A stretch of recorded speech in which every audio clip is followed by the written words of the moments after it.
Dans cette vidéo, on va voir comment on fait l'étude du signe d'un polynôme du second degré. Tout d'abord, mettons-nous d'accord sur ce que c'est qu'une étude de signe. Une étude de signe, c'est se rendre compte que ce calcul qui est inscrit ici, suivant la valeur de x, peut donner un résultat positif ou peut donner un résultat négatif.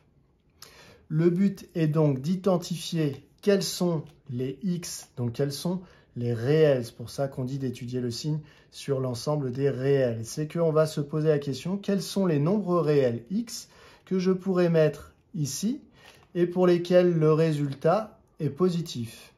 Je vais également me demander quels sont les réels x pour lesquels, quand je les mets ici, le résultat est négatif.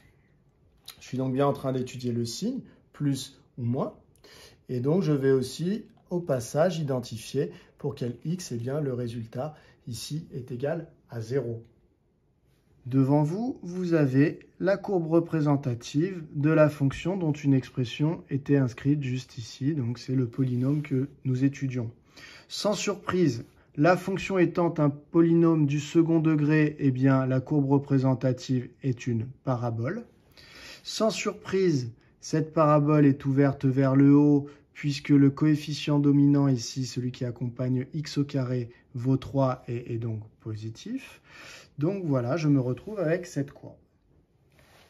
Graphiquement, quand on me demande d'étudier le signe de ce polynôme, cela revient graphiquement à tracer la courbe représentative de ce polynôme et à regarder quelles sont les abscisses, quels sont les x des points de la courbe dont l'ordonnée est positive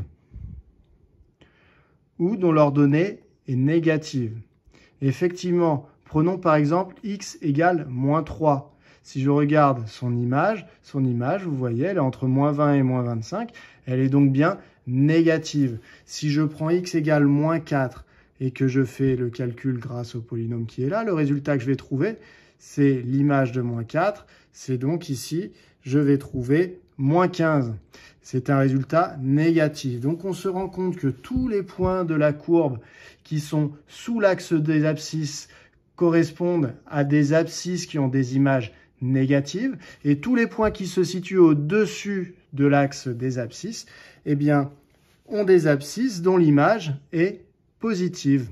Donc on considère, pour parler avec des raccourcis, que le polynôme est positif pour les abscisses pour lesquelles la courbe est au-dessus de l'axe et que le polynôme est négatif pour les abscisses pour lesquelles la courbe est en dessous de l'axe. Donc ici, par exemple, on s'attend à trouver quoi comme résultat quand on va faire l'étude du signe? On s'attend à trouver ce que le polynôme est positif de moins l'infini jusqu'à moins 5, que le polynôme soit négatif pour des x qui sont entre moins 5 et 1, puisque c'est là que la courbe est sous l'axe, et que pour des x entre 1 et plus l'infini, on va trouver un polynôme qui sera à nouveau positif. Vous comprendrez donc qu'il est donc nécessaire de connaître là où le polynôme vaut exactement 0, là où il s'annule, c'est-à-dire de connaître l'abscisse ici où ma courbe coupe l'axe des abscisses, et l'abscisse où la courbe coupe l'axe des abscisses ici, puisque c'est en moins 5 et en 1 que tout va changer. C'est là que mon signe passe de positif à négatif, puis de négatif à positif. Il est donc nécessaire, avant d'étudier le signe de ce polynôme, de trouver quand est-ce qu'il s'annule, quand est-ce que ce polynôme vaut 0. Pour cela, il faut résoudre finalement l'équation 3x au carré plus 12x moins 15 égale 0, puisque c'est comme cela que je vais trouver les x pour lesquels le polynôme est égal à 0. Je sais que pour trouver les racines de ce polynôme, c'est-à-dire les solutions de cette équation, je vais devoir utiliser le discriminant delta. C'est parti. Donc ici, je repère que A est égal à 3, que B est égal à 12 et que c est égal à moins 15. Je le fais rapidement car je l'ai déjà fait dans la vidéo sur la résolution d'une équation du second degré avec le cas du delta strictement positif. Je calcule le discriminant qui se note delta comme discriminant. B carré moins 4AC.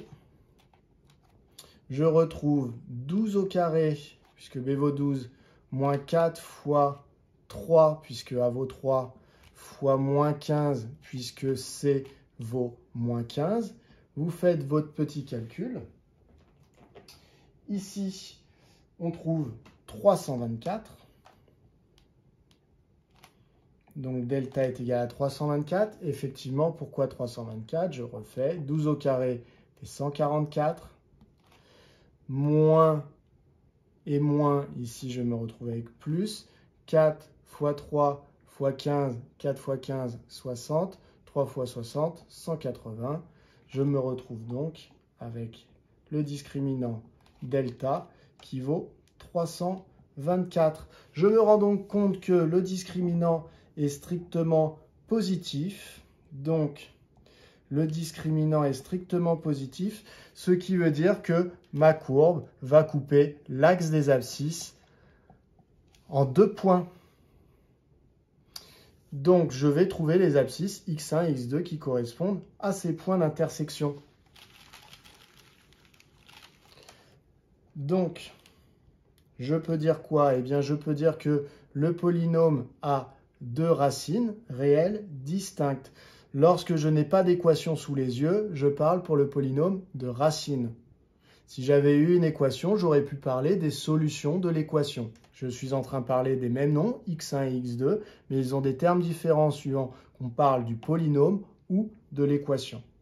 Donc, 3x au carré plus 12x moins 15 admet 2 racines réelles distinctes. Ça veut dire différentes l'une de l'autre. Je les calcule. x1 est égal à moins b moins racine de delta sur 2a. Ce qui nous donne quoi? Ça nous donne moins b, donc moins 12, moins racine de delta qui vaut 324, sur 2a qui fait 2 fois 3. Racine de 324, c'est 18, donc moins 12, moins 18, moins 30. Moins 30 divisé par 6, moins 5.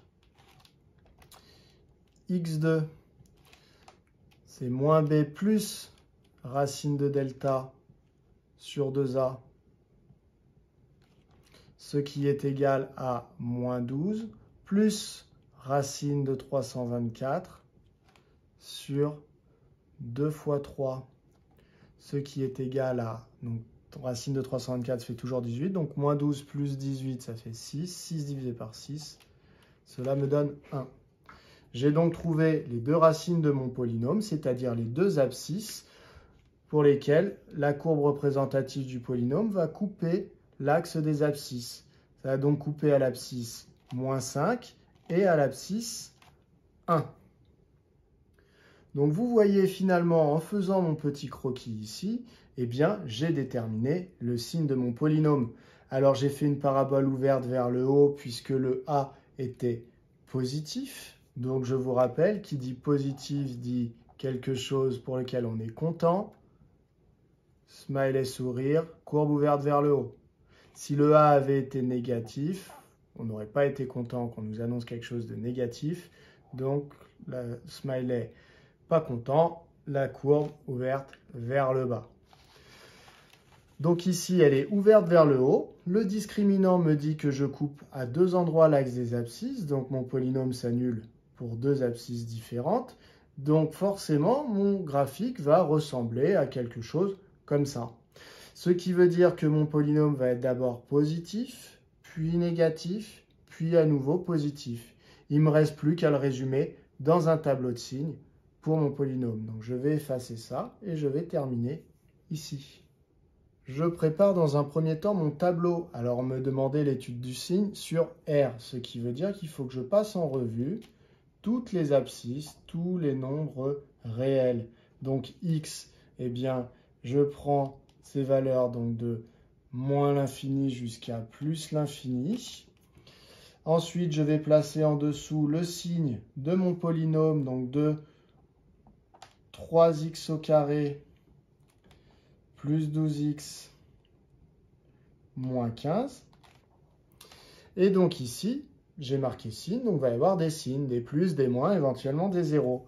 Ici, je me rends compte que eh bien, le polynôme s'annulait en moins 5 et en 1, donc je vais placer moins 5 et 1 qui sont des abscisses, des valeurs de x qui sont importantes pour le signe, puisque c'est là que tout change. Donc, je marque en dessous, quand ces valeurs-là, le polynôme vaut 0, ce qui signifie sur le graphique que ma courbe coupe l'axe des abscisses à ces deux endroits. Et pour ce qui est du signe, eh bien, ça va me donner plus, moins, plus, puisqu'elle est ouverte vers le haut, c'est-à-dire puisque le coefficient dominant est positif. Plus, moins, plus. Je revérifie une dernière fois sur mon graphique, et c'est bien ça qu'il fallait trouver. Positif sur moins l'infini, moins 5, négatif entre moins 5 et 1, positif sur 1 plus l'infini. Si je dois résumer ça par des phrases, eh bien je vais dire que le polynôme est positif sur, eh bien, je vais parler de moins l'infini, moins 5, d'un intervalle, puisque c'est pour toutes les valeurs entre moins l'infini et moins 5. Ici, comme j'ai dit positif et pas strictement positif, je peux inclure le moins 5 pour lequel, en fait, le résultat, c'était 0. Et je réunis cet intervalle avec l'intervalle qui se trouve ici, avec 1, en acceptant 1, puisqu'encore une fois, j'ai parlé de positif et pas de strictement positif, plus l'infini. Et enfin, le polynôme est négatif. Et bien là où j'avais mon signe négatif ici, donc sur moins 5, 1. Alors pareil, comme je n'ai pas précisé strictement négatif, je peux inclure les abscisses, les valeurs de x pour lesquelles le polynôme vaut 0. Je me retrouve avec cela. Petite digression, donc là on me demandait l'étude du signe de ce polynôme. En fait, il y a des exercices qui reviennent exactement à cette même question. Si on m'avait demandé de résoudre l'équation 3x au carré plus 12x moins 15, l'inéquation donc supérieure ou égale à 0, si on m'avait demandé de résoudre cette inéquation sur R, et bien finalement ça serait exactement la même question. Puisque résoudre cette inéquation, c'est trouver quand est-ce que le polynôme est au-dessus de 0, c'est-à-dire est positif. Donc la réponse aurait été que cette équation a comme solution les x dans la réunion d'intervalle, moins l'infini, moins 5, union 1 plus l'infini. Puisque c'est là où le polynôme est positif, c'est là où le polynôme est positif. Donc ici, j'aurais dit que cette inéquation, elle avait comme ensemble de solutions cette réunion d'intervalle. De même, si on m'avait demandé de résoudre l'inéquation 3x au carré plus 12x moins 15 inférieur ou égal à 0, on m'aurait donc demandé quels sont les x pour lesquels le résultat du polynôme ici est négatif, car être plus petit que 0, c'est être négatif. Pensez aux températures, si ça vous bloque un peu. Une température en dessous de 0, c'est une température négative. Donc ici, on me demande quand est-ce que mon polynôme est négatif. Eh bien, je repère dans le tableau de signes où est-ce qu'il est négatif.